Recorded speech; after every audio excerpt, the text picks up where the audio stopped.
quel accessoire ça prend un enseignant pour créer de bonnes vidéos éducatives? Je dois préciser que c'est une question très difficile à répondre parce que les équipements disponibles en magasin sont très nombreux et en plus, chaque professionnel va recommander ceux avec lesquels il se sent le plus à l'aise afin de produire le niveau de qualité qui s'est fixé, mais aussi en fonction du budget disponible. Alors voilà pourquoi je vais y aller avec ce dont tu as besoin pour créer des vidéos fait maison, mais avec un niveau de qualité très satisfaisant pour épater tes étudiants et tes collègues. Micro. L'une des grosses erreurs à ne pas commettre, c'est d'utiliser le micro intégré de ta caméra. La raison est simple, c'est parce que les micros intégrés, en général, captent trop de bruit ambiant. Tu l'entends là, hein? Alors, je te conseille un micro type shotgun que tu peux ajuster directement à ta caméra et qui captera le son de manière unilatérale, c'est-à-dire dans la direction où il pointe, sans aller chercher les nuisances tout autour. Le désavantage, c'est qu'il faut être très proche du micro, genre à 3 pieds. Alors, si tu dois t'éloigner de ta caméra pour montrer une vue qui est un peu plus large que juste ton buste, tu devrais probablement aller avec un micro cravate. Je pense que lavalier, c'est le terme courant. Alors, tu pourras t'éloigner autant que tu veux et cela n'affectera pas le son.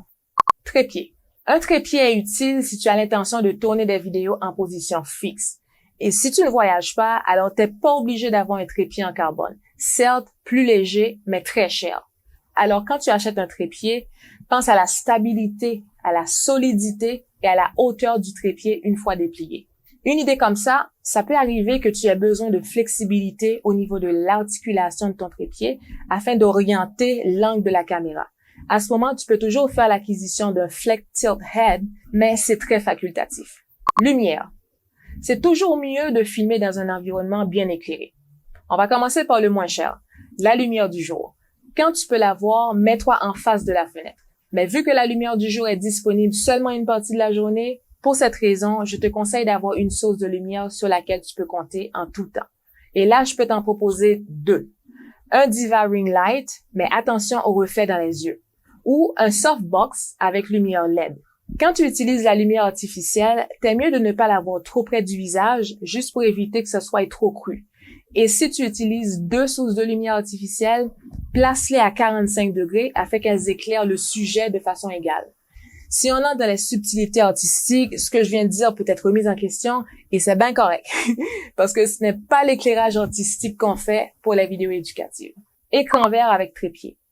Un écran vert peut être très utile si tu ne veux pas révéler l'environnement dans lequel tu filmes ou que ça te tente de montrer autre chose.